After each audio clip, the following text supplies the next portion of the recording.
Hello, ಇದು Tuesday mini vlog. ಇವತ್ತು ನಾವು ಹೋಗ್ತಿರೋದು ಶಿವಸಾಗರ್ ರೆಸ್ಟೋರೆಂಟ್ಗೆ. ಇದಿರೋದು Sanjay Nagar 80 feet road near MS Ramaiah hospital. ಒಳಗಡೆ ಎಂಟರ್ ಆಗಿದ ತಕ್ಷಣ ಈ ರೀತಿ ಕಾಣುತ್ತೆ. ರೀಸೆಂಟ್ ಆಗಿ ಅವರು ರಿನೋವೇಷನ್ ಸಹ ಮಾಡಿದ್ದಾರೆ. ಇಲ್ಲಿ ಗುಡ್ ಕ್ವಾಲಿಟಿ ಫುಡ್ ಜೊತೆಗೆ ಬೆಸ್ಟ್ ಸರ್ವಿಸ್ ಅನ್ನು ಸಹ ಪ್ರೊವೈಡ್ ಮಾಡ್ತಾ ಇದ್ದಾರೆ. ಒಳಗಡೆ ಈ ರೀತಿ ಸಪರೇಟ್ ಕೌಂಟರ್ಸ್ಗೆ ಬೋರ್ಡ್ ಅನ್ನ ಮೆನ್ಷನ್ ಮಾಡಿದ್ದಾರೆ, ಸೊ ನಾವು ಈಸಿಲಿ ಐಡೆಂಟಿಫೈ ಮಾಡ್ಬೋದು. ಮೊದಲನಿಗೆ ನಾವು ಇಲ್ಲಿ ಟ್ರೈ ಮಾಡ್ತಾ ಇರೋದು ಪನ್ನೀರ್ ಟಿಕ್ಕಾನ. ಇದ್ರ ಬಗ್ಗೆ ಹೇಳೋ ಹಾಗೆ ಇಲ್ಲ, ಅಷ್ಟು ಚೆನ್ನಾಗಿತ್ತು. ಇಲ್ಲಿನ ಸ್ಪೆಷಾಲಿಟಿ ಏನಂತ ಹೇಳಿದ್ರೆ ಇವರು ಫ್ರೆಶ್ ಪನ್ನೀರ್ನ ಯೂಸ್ ಮಾಡ್ತಾರೆ, ಸೊ ಅದರ ಟೇಸ್ಟ್ ಇನ್ನ ಜಾಸ್ತಿ ಆಗುತ್ತೆ. ನೆಕ್ಸ್ಟ್ ನಾವು ಟ್ರೈ ಮಾಡಿರೋದು ಬಟರ್ ನಾನ್ ರೋಟಿ ಹಾಗೂ ಪನ್ನೀರ್ ಕಡಾಯಿ. ಇದು ಸಹ ಡಿಫ್ರೆಂಟ್ ಆಗಿತ್ತು, ಲೈಟ್ ಮಸಾಲ. ಬೇರೆ ಕಡೆಗಿಂತ ಇಲ್ಲಿ ಟೇಸ್ಟ್ ಚೆನ್ನಾಗಿತ್ತು ಅಂತಾನೆ ಹೇಳ್ಬೋದು.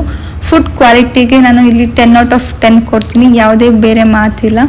ಸೊ ಈ ವೀಕೆಂಡ್ಗೆ ನೀವೇನಾದರೂ ಪ್ಲಾನ್ ಮಾಡ್ತಾ ಇದ್ರೆ ಇದೊಂದು ಬೆಸ್ಟ್ ಪ್ಲೇಸ್ ಅಂತ ಹೇಳೋದಕ್ಕೆ ಇಷ್ಟಪಡ್ತೀನಿ. ಆಲ್ರೆಡಿ ನಾನು ಅಡ್ರೆಸ್ನ ಮೆನ್ಷನ್ ಮಾಡಿದ್ದೀನಿ. ನೆಕ್ಸ್ಟ್ ವಿಡಿಯೋದಲ್ಲಿ ಮತ್ತೆ ಸಿಗ್ತೀನಿ. ಟೇಕ್ ಕೇರ್, ಬಾಯ್.